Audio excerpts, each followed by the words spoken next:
안녕하세요. 지드넷 코리아의 남혁우 기자입니다. 오늘은 M4의 김동현 개발자님과 함께 개발 실무에 도움이 될 오픈소스 두 가지를 소개해 드리려 합니다.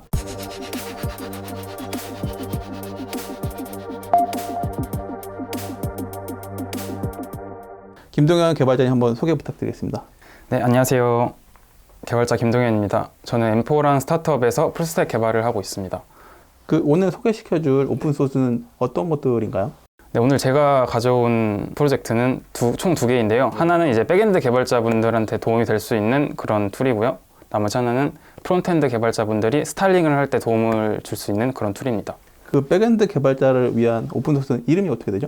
AWS SSM 샌드 커맨드라는 기술인데요. 그 이름이 아마존에서 이미 제공을 하고 있는 그런 툴인데 제가 이름만 따서 이렇게 쓰고 있습니다. 그럼 실제로 이게 간단하게 어떤 기능인지만 좀 소개시켜 줄 수 있을까요? 이 오픈소스는 GitHub 리파지토리에 어떤 이벤트가 일어났을 때 이제 마음대로 자기가 원하는 기능들을 추가할 수 있는 그런 GitHub 액션스를 이용한 오픈소스인데요. 아마존 웹서비스에 있는 인스턴스에 원격으로 커맨드를 날릴 수 있는 그런 툴입니다. 그럼 그걸 하면은 좀 어떤 면에서 좀 편하게 좀 작업하거나 할 수가 있을까요? 일단 대부분 프로젝트가 GitHub에 되게 의존을 많이 하고 있는데 이제 이것저것 많은 툴들을 인테그레이션을 하게 되거든요. 그러니까 서드 파티를 많이 쓰게 되는데 네. GitHub의 리소스만 사용해서 프로젝트를 구성할 수 있어서 이제 장기적으로는 리소스를 많이 줄일 수가 있어서 좋습니다. 그럼 개발자님은 이걸 좀 어떤 식으로 업무에서 사용하고 계신가요? 네, 저희 같은 경우에는 이제 GitHub에 푸시를 했을 때 자동으로 저희 애플리케이션이 배포가 되는 그렇게 활용을 하고 있습니다. 지금 제가 방금 말씀드린 그런 과정은 CI/CD라는 과정을 통해서 이제 보통 많이 진행을 하시는데 네. 무겁거나 좀 설정을 많이 해야 되는 그런 서드 파티 프로그램들을 많이 쓰게 되거든요. 뭐 서클 CI라든지 젠킨스라든지. 근데 그런 걸 쓰면 이제 규모에 따라서 그게 이제 오히려 배보다 배꼽이 더 큰 그런 뭐 툴들이 될 수도 있거든요. 근데 제가 만든 거는 이제 스크립트 한 줄로도 그런 기능들을 쉽게 구현할 수 있는 거라서 네, 아마 많이 도움이 될 것 같습니다. 말로만 하면은 좀 헷갈릴 수 있으니까 간략하게 좀 시연을 해주실 수 있어요? 네, 알겠습니다. 저는 액션스 커맨드라는 폴더를 이미 만들어 뒀고요. 네.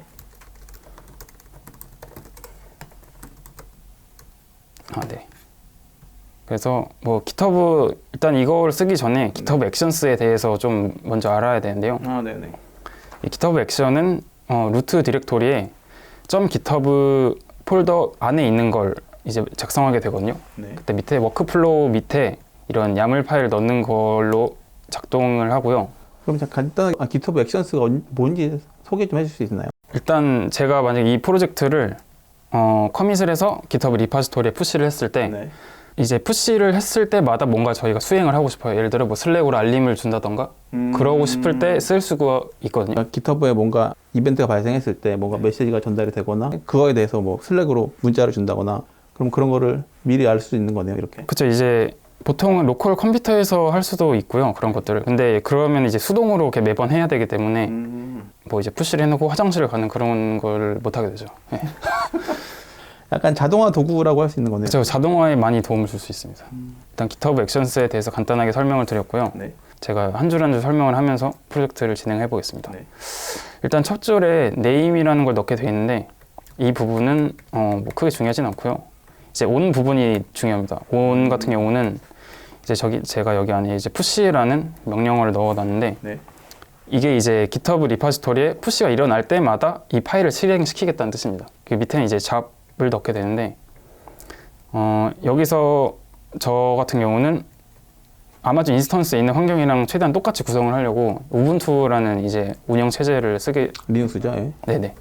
그 다음에 이제 이 네임을 적어줬고요. 그 다음에 이제 스텝에다가 저희가 어떤 단계별로 이걸 실행시킬지 기술해주는 건데요. 첫 번째는 이 체크아웃, 이 리파지토리로 액션이 체크아웃 하겠다 이런 뜻이에요. 두 번째가 이제 제가 소개해드릴 오픈소스 프로젝트인데요. 여기서 중요한 부분은 이제 이 유즈 부분입니다. 여기서 제 프로젝트를 넣어주시고요. 네. 그럼 뒤에는 이제 최신 버전을 넣어주고 여기 이제 아무래도 아마존 리소스를 활용하다 보니까 네. 여기 이제는 시크릿 키나 뭐 그런 설정들을 넣어줘야 돼요. 아마존을 많이 사용해 보신 분들이라면 아마 다 아실 거예요. 그래서 액세스 키나 뭐 이런 키를 넣어주고 리전이랑 뭐 인스턴스 아이디 이런 걸 넣어주고요. 이제 이 밑에 세 줄이 중요한데요. 저희가 이제 보낼 커맨드는 이제 한 줄이 될 수도 있고 두 줄이 될 수도 있고 그게 할 수가 있는데요. 지금 같은 경우는 저는 이제 이 액션스가 실행이 됐을 때 그 실행된 시각을 저희가 원하는 디렉토리에다가 파일로 기록하게 만드는 그런 명령어를 넣어뒀거든요. 아, 그럼 이게 코드 전체 내용이 이 위에 코드 목적이 네. 푸시가 GitHub에 발생하면은 관련된 내용을 전송을 해주는 슬랙에 전송하는 그런 코드인 건가요? 아, 지금은 이제 슬랙에 전송한 내용은 아니고요. 제가 만든 이 오픈소스 프로젝트가 어떻게 해서 아마존 인스턴스에 명령어가 전달이 되는지 그걸 보여드리고 있는 거거든요. 그래서 뭐 사실 진짜 중요한 부분은 이 두 가지인데요. 네. 일단 스크립트 작성은 다 완료가 되어 있는 상태라서 네. 이 상태로 제가 GitHub에다가 어떤 이벤트를 주면 바로 이 액션스가 동작하게 되거든요. 이 커맨드가 실제로 아마존에 잘 전달되는지 확인하기 위해서 네. 그 아마존 컴퓨터에다가 접속을 해보도록 하겠습니다.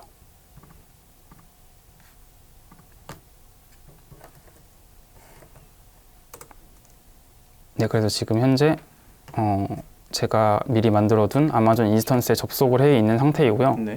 그래서 현재 경로가 이제 홈 우분투거든요. 그래서 제가 그 경로를 미리 넣어뒀어요. 여기에 맞춰서. 네. 저희가 예상하는 결과는 홈 우분투 밑에 log.txt가 이제 생기는 거죠. 이제 현재는 그 파일이 있질 않거든요. 근데 제가 이제 이걸 푸시를 하면 이제 몇 초 있다가 아니면 몇 분 있다가 생겨야겠죠. 그래서 저는 푸시를 한번 해보도록 하겠습니다.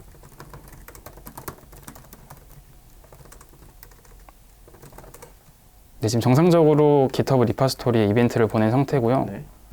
그래서 이제 여기 액션스라는 탭에 보면 지금 현재 노란색으로 제가 네. 만든 명령어와 함께 돌아가고 있죠. 이 액션스도 네. 도커 컨테이너가 돌아가는 방식이기 때문에 제가 이게 정상적으로 성공이 됐을 때 로고가 나오도록 만들어 놨거든요. 그걸 이제 이 GitHub 사이트에서 정보 확인을 할 수 있고요. 네. 그래서 뭐 간단한 로그를 여기서 확인하실 수 있고요. 그리고 이제 아까 저희가 말씀드렸던 인스턴스에 log.txt가 정상적으로 들어가 있어야 되죠. 네. 그래서 그 내용을 보면 네. 지금 이 시간대에 촬영하고 있는 이 시간대에 맞춰서 이 로그스가 실행이 된 거죠. 그래서 이거는 간단하게 테스트를 위해서 보여드린 거고요. 저희 같은 경우에 여기 이제 도커 스크립트를 재실행하는 그런 쉘 스크립트를 이렇게 넣어뒀거든요. 그럼 이제 이 한 줄이 아니라 더 많은 스크립트를 실행시키고 싶을 때 이런 식으로 하면은 더 많은 것들을 하실 수 있습니다. 그럼 약간 이게 스위치처럼 되는 거네요. 어떤 특정한 이벤트가 발생했을 때 내가 원하는 스크립트를 자동으로 발생할 수 있도록. 이게 왜 필요하냐면요. 네. 예를 들어 저희가 하루에도 배포를 10번, 20번씩 할 수도 있는데 배포를 할 때마다 다시 인스턴스에 비밀번호 입력해서 들어가서 다시 실행시켜주고 확인해야 되고 그런 작업들이 계속 반복이 돼야 되거든요. 근데 이거 같은 경우는 이제 푸시를 하고 나서 뭐 다른 업무를 볼 수가 있는 그런 장점이 있습니다. 그럼 몇 분 정도 한 번 할 때 시간을 좀 줄일 수 있을까요? 이거는 이제 프로젝트 규모가 커지면 커질수록 시간 절약을 가져주는 거예요. 왜냐면 나중에 빌드할 때 진짜 만약에 규모가 크면 1시간씩 걸릴 수도 있고요. 그러면은 진짜 한 10번 하면 10시간 세이브네요. 거의 하루 업무를 세이브할 수가 있는 거네요. 그렇죠. 스크립트만 내용만 바꿔주면은 활용하기가 되게 편리하겠네요. 혹시 뭐 어떻게 쓰면 괜찮겠다 뭐 준비 중이거나 생각하시는 것도 있나요?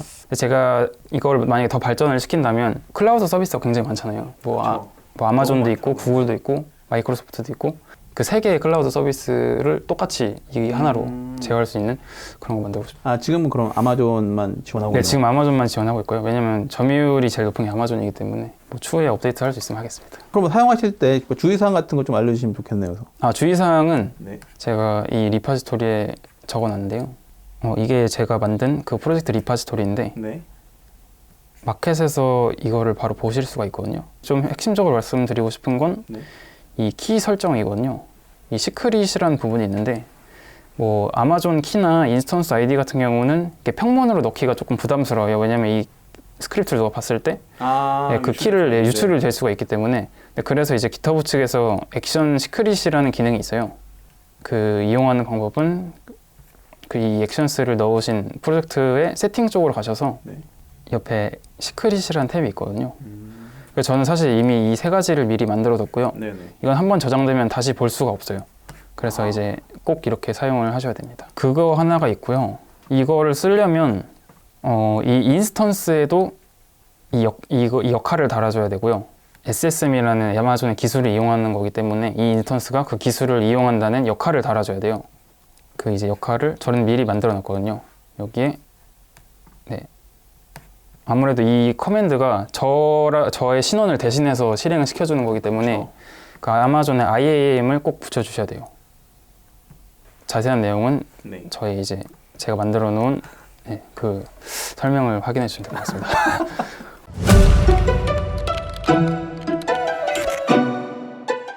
그러면은 이어서 두 번째로 소개시켜 주실 내용은 어떤 오픈소스인가요? 네, 두 번째로 제가 소개시켜 드릴 프로젝트는 테일윈드 CSS라는 프로젝트고요. 저는 이제 이걸 없으면 개발 못 합니다. 그 정도로 엄청 좋은 기술이고요. 뭐 기능이 너무 많아가지고 제가 짧게 소개할 수 있을지 모르겠는데 네네. 일단 이 테일윈드를 사용하면 이제 스타일 태그를 더 이상 사용을 안 하셔도 됩니다. 그리고 장명에 대한 고민이 없어집니다. 무슨 말이냐면 프론트엔드 개발을 할 때 예를 들어 뭐 카드 컨테이너, 카드 래퍼, 카드 아이템, 카드 타이틀 이렇게 계속 이름을 계속 달아야 되거든요. 맞죠. 근데 이제 테일윈드 같은 경우는 클래스의 그런 복잡한 CSS 기능들을 딱 한 단어로 설명할 수 있게 모든 클래스를 다 만들어 놓은 그런 기술이에요. 뭐 예를 들어 스크린 너비가 뭐 어느 정도 작아졌을 때는 네. 글자가 작아지고 커졌을 때는 커지게 하고 싶다. 약간의 논리가 들어가야 되는 부분이거든요. 아, 변동성으로 알아서 다 들어가는 거예요? 그렇죠. 왜냐면 이제 길이를 특정을 해서 자기가 늘어나고 줄어나고 해야 되기 때문에. 근데 기존의 테일윈드를 쓰기 전에는 클래스의 이름을 달고 CSS 쪽으로 가서 일정한 너비를 정해주고 그 이제 너비가 되면 커지게 하고 뭐 작아지면 작게 하고 그런 식으로 그러니까 단계가 조금 있어요. 그 일일이 하려고 하면은 진짜 많은 시간을 쓰게 되거든요, 거기. 이걸 쓰면 이제 그런 문제가 전혀 없어지게 되고요. 예를 들면 브라우저가 커졌다 작아졌다 할 수 있잖아요. 그렇죠. 그럼 그때마다 일일이 사이즈 측정을 하는 게 아니라 그렇죠. 자동으로 그냥 알아서 사이즈가 커졌다 작았다 할 수 있게 하는 거군요. 아. 이제 자동으로 되는 것처럼 보이지만 사실은 이제 이 테일윈드 팀에서 좀 이상적인 그런 수치들을 미리 다 만들어 둔 거죠. 아니 그러면 제가 알기로는 반응형 앱이라고 해가지고 네네. 다 그게 구현이 돼 있던 게 아니라 이렇게 만들어줘야 되는 거였던 거예요? 그래서 저희가 일일이 다 하나씩 설정을 해줘야 되는 부분인 거죠. 아, 이게 엄청 이게 개발자가 많이 갈리는 일이었군요, 이게. 그래서 이제 테일윈드 같은 경우는 나온 지가 제가 알기로 한 1년, 2년 정도 됐는데요. 네, 지금 되게 많은 프레임워크를 지원을 하고 있거든요. 네, 저 같은 경우는 뷰를 주로 사용하기 때문에 네. 이 테일윈드 CSS에 있는 문서를 보면서 한번 설치를 해보도록 하겠습니다. 그럼 얘도 그냥 GitHub에 올라와 있는 거예요? 아니면 어디서 따로? 근데 이것도 이제 이 테일윈드 자체는 GitHub 오픈소스 프로젝트라서 네. 누구나 이제 포크를 해서 불편한 게 있으면 이제 풀 리퀘스트를 날릴 수 있습니다. 마이 프로젝트라는 이름으로 프로젝트를 한번 만들어 볼게요. 네. 여기서 저는 뷰를 선택할 거고요. 자바스크립트를 쓸 거고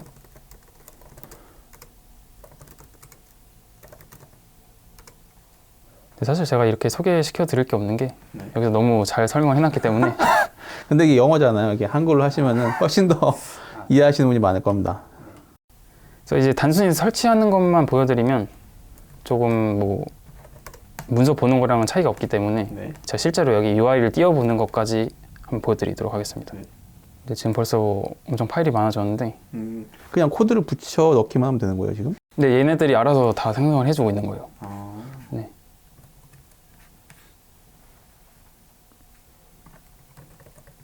여기까지 추가를 해주고요. 지금 붙이신 내용이 어떤 거죠? 이거 같은 경우는 이제 이 부분이 또 테일윈드의 되게 큰 장점인데 네. 테일윈드에는 엄청나게 많은 클래스들이 미리 정의가 되어 있거든요. 그 크기가 제가 알기로는 굉장히 커서 그대로 만약에 올리면 진짜 앱이 느려져요. 그러니까 테일윈드는 포스트 CSS라는 기술을 활용하고 있는데 거기에 이제 퍼지라는 기술을 써서 이 프로젝트에 있는 클래스를 전부 탐지를 해서 쓰지 않는 거는 빌드 시에 제거를 하고 내보내줘요. 그래서 이 CSS에 대한 용량은 거의 없다고 보시면 돼요. 아, 그런 것도 다 알아서 관리를 해주는 알아서 관리해야 됩니다. 네, 일단 설치까지는 제가 다 했고요. 그래서 마지막으로 해줘야 될 게 이 테일윈드도 어쨌든 CSS로 돌아가는 파일이기 때문에 저는 테일윈드 CSS라는 파일을 만들었고요. 이 세 줄만 붙여주면 됩니다. 여기 이미 여기에 이제 뭐 다 들어가 있는 거예요. 다 들어가 있고 방금 만들었던 테일윈드 CSS를 불러와 주기만 하면은 됩니다. 이렇게 하면은 뭐 설정은 끝났고요. 여기서 전 서버를 돌려보도록 하겠습니다. 네, 바로 켜졌고요. 네, 지금 정상적으로 서버가 켜졌고요.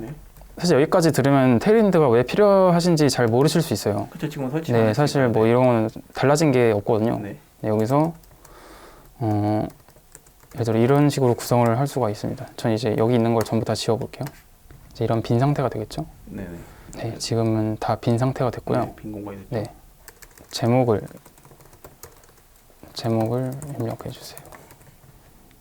그 웹사이트 랜딩 페이지를 제가 간단하게 만들면서 네네. 설명을 해드리도록 하겠습니다. 보통 웹사이트 같은 경우에 이제 상단 중앙 부분에 크게 제목을 넣고 밑에 이제 간단한 설명을 넣는 경우가 이제 거의 그렇죠. 뭐 정석이거든요. 네이버처럼 가운데 놓고 뭐 검색창 넣기도 하고 하니까요. 사용자가 보는 디바이스의 스크린 사이즈는 이제 네. 뭐 27인치가 될 수도 있고 뭐 작은 그렇죠. 핸드폰일 수도 있고 저는 그렇기 40 때문에 쓰고 있어요. 네, 이렇게 무한정으로 넓어져서 꽉 채우진 않거든요. 보통 이제 중앙적으로 얼마 정도는 이제 네. 유지를 해주면서 컨텐츠가 움직이게 된단 말이에요. 이제 그거를 먼저 보여드리겠습니다. 지금은 이 컨텐츠들을 가운데로 몰아줄 수 있는 그 테린드의 테린드 사용법을 보여드리려고 네네. 하고 있고요. 약간 가운데 정렬 같은 거. 네, 지금 컨텐츠 가운데 정렬하려고 네, 됐네요. 여기서 이 제가 쓰는 에디터에 네. 이 테린드 인텔리전스라는 그런 또 기능이 제공이 돼요. 그러면 여기에서 제공해주는 그런 명령어들, 그 클래스 명들을 미리 다 정의를 해놨어요. 그래서 엄청나게 많죠. 미리 다 만들어 놓은 거군요. 네, 그래서 저는 이제 이걸 보고 이 에디터의 도움을 받으면서 빠르게 개발할 수 있는 거죠. 이 테린드 팀이 또 좋은 게 디자이너 출신들이 코어 개발팀에 있어요. 그래서 이런 컬러 같은 것도 네. 되게 감각적으로 미리 다 정의해놨습니다. 그라데이션은 단계별로 이렇게 미리 정의를 다 해놨어요. 아, 미리 보고 확인할 수 있는 그렇죠. 거구나. 그래서 이 빨간색도 되게 디테일하게 쓰일 수가 있거든요. 그래서 제가 BG 레드 400이라는 걸 넣었는데 네. 이게 백그라운드 레드 400 정도 단계 컬러를 넣는다는 뜻이고요. 그래서 이게 50부터 900까지 돼 있는데요. 또 500으로 해보면 좀 더 진해졌죠, 색깔이. 아, 그러네요. 네. 네, 이걸 또 블루로 바꾸면 바로 파란색 바뀝니다. 아, 이거 확실히 편하구나. 이게 왜냐면 기존에는 엑스 컬러나 이런 거 직접 하나씩 다 넣었어야 되기 때문에 굉장히 불편했습니다. 네, 아무튼 그 다음으로 제가 알리하려고 했었던 가운데 정렬을 보여드릴 네네. 건데요. 일단 컨테이너라는 클래스가 있습니다. 컨테이너라는 클래스는 이 넓이가 너무 넓어지지 않도록 정의를 얘네들 미리 해놨어요. 컨테이너가 보시는 것처럼 맥스 위드가 1024 픽셀로 고정이 미리 되어 있어요. 네. 이거 같은 경우는 지금 미디어 쿼리가 여기 또 적혀져 있는데요. 1024를 한다는 뜻이고요. 이게 좁아지면 좁아질수록 이 넓이가 더 좁아집니다. 백그라운드를 한번 줘볼게요. 그래서 500을 주면 네, 그렇게 해서 이렇게 가운데로 정렬이 되고요. 네. 이걸 제가 이 화면을 좁혔을 때 계속해서 줄어들게 됩니다. 아, 그렇구나. 이게 그러니까 이게 옆에가 빈 공간이 좁아지다가 어느 순간 넘어가면 다시 줄어들고 이런 식으로 되는군요. 이걸 하려면 사실 이거 하나만으로 코드가 한 20줄 넘게 들어갈 수도 있거든요. 아, 그렇군요. 일일이 그때마다 옵션을 주면서 계속 다 들어가야 되니까요. 그렇죠. 아, 근데 이게 뭐 한 개가 아니고 이제 뭐 100개가 될 수도 있고 200개가 될 수도 있는데 그럴 때마다 다 해줄 수는 없거든요. 그래서 아마 이거를 처음 접하신 분들은 꼭 써보셨으면 좋겠습니다. 아, 근데 이거 디자인 하신 분들은 확실히 엄청 편하게 하시겠네요. 네, 그렇죠. 제목 같은 경우도 보통 이렇게 작고 얇진 않아요. 아, 그렇죠. 네. 그때 이제 테일인드는 텍스트 하이픈으로 시작하는데 그래서 이제 X 스몰, 스몰부터 9X 스몰, X 라지까지 있는 거죠. 그래서 저 같은 경우는 보통 이런 거는 4X 라지 이렇게 주는데 네. 이렇게 하면은 이제 4배가 됐습니다. 여기서 만약에 굵기를 좀 더 굵게 하고 싶으면 그때 이제 폰트로 시작합니다. 폰트, 볼드. 네, 이거 말고도 이제 다른 볼드들도 미리 정의가 돼 있어요. 그 옆에 보면 이제 원래 CSS를 작성하면 이거의 효과가 들어간다 이런 뜻입니다. 이제 기존 방식을 먼저 보여드리면 이제 타이틀이라는 제가 이름을 넣어주게 돼요. 그 다음에 이제 스타일 태그로 넘어가게 됩니다. 그래서 이제 그 클래스를 정해주고 네. 폰트, 웨이트, 700 이렇게 적어주게 됩니다. 아, 네. 그럼 벌써 이제 사실 이것만 보면은 큰 차이가 없을 수 있어요. 근데 이 옵션이 엄청나게 많아질 수 있거든요. 네. 그리고 지금 같은 경우 여기서 끝날 걸 스타일 태그로 또 가서 이름까지 지워줬죠. 이 이름을 정하는 게 진짜 크거든요. 확실히 비교를 해보면 전과 후를 비교를 해보면 네. 이쪽이 좀 더 좋아 보이죠. 여기서 테일엔드는 이런 접두어가 있어요. 접두어가 있는데 그걸 조합을 해서 쉽게 만들 수 있는데 예를 들어 제가 MD 768 픽셀이 됐을 때 네. X 라지로 이제 바꾸겠다는 얘기고 그럼 그 전에는 좀 더 작게 하겠다. 네. 그럼 라지 정도로 할까요? 그럼 지금 이제 화면이 넓으니까 바뀌지 않는데 이제 좁아지면 라지로 바뀔 겁니다. 이렇게 바뀝니다. 그래서 이런 접두어들을 계속 붙이면서 네네. 모든 클래스를 다 이렇게 할 수 있습니다. 아, 그러네요. 그렇게 저거 하나하나가 다 코드가 되게 길어지는 것들인데 그렇죠. 이거를 그냥 접두어 하나 붙이는 것만으로 구현이 네, 구현하는군요. 아. 네. 이렇게 이런 식으로 엄청 쉽게 구현이 되고요. 이제 임시 텍스트를 넣어봤고요. 네. 그래서 보통 이런 텍스트들은 제목보다는 조금 연한 컬러를 주게 되어 있습니다. 이제 글씨에다가 색깔을 줄 때는 텍스트 그레이라는 걸 주게 되어 있습니다. 회색으로 주고 싶어서 500 정도로 줘볼게요. 그럼 이게 좀 연해졌고요. 그리고 연한 만큼 조금 눈에 안 띌 수 있기 때문에 저는 세미 볼드로 약간 두껍게 해주겠습니다. 그리고 지금 같은 경우는 이 제목과 본문이 조금 너무 가까워서 타이트해서 좀 보기가 안 좋은데 이럴 때는 이제 마진을 보통 주거든요. 그때 마진 탑이라는 축약어로 MT를 얘네들이 미리 만들었거든요. MT 0부터 96까지 있습니다. 여기서 저는 한 6 정도로 줘보겠습니다. 네. 그럼 이제 떨어졌죠, 6만큼. 아. 이제 이런 식으로 이제 작성을 하시다 보니까 클래스명을 따로 지정할 필요가 전혀 없고요. 네네. 그리고 이제 스타일 태그로 넘어가는 일 자체가 없습니다. 이렇게 그러네요. 되면 네. 그만큼 코드가 많이 간결해지고 엄청나게 생산성에 도움을 많이 줄 수 있습니다. 실제로 그럼 이거 쓰시고 나서 좀 어느 정도나 좀 업무나 이런 게 좀 줄었다고 생각하세요? 제 체감상 거의 10배 이상 차이가. 아, 그 정도 차이가 나요? 네, 이게 커지면 커질수록 강점이 있는 툴이기 때문에. 네, 그래서 제가 이제 이거 없으면 개발 못합니다.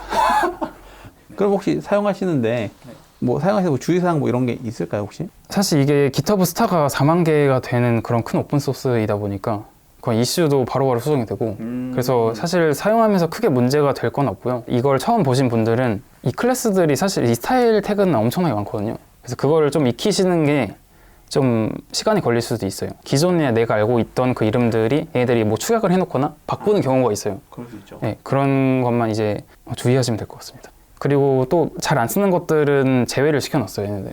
이 팀이. 이거 보면서 뭐 이것도 있었네 이렇게 하면서 눌러보고 이런 기능이 있었네 하면서 실무에 적용시킬 수도 있고요.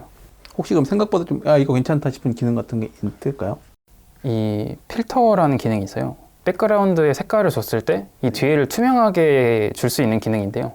이렇게 스크롤 할 때 이 위에 이 밑에가 뒤에 흐려지게 보면서 약간 있어 보이게 만드는 그런 효과를 줄 수가 있거든요. 이제 클래스에 2-3가지를 추가하는 걸로 이제 이런 효과를 줄 수가 있으니까 이런 것도 괜찮다고 생각 드시면 뭐 써보시는 것도 나쁘지 않을 것 같습니다. 그러니까 파업창 같은 거 띄울 때 뒤에 완전히 가리는 것보다는 약간 그렇죠. 반투명하게 멋있어 보이고 하니까 그쵸. 그런 식으로 쓸 수 그런 식으로 줄 수 있습니다.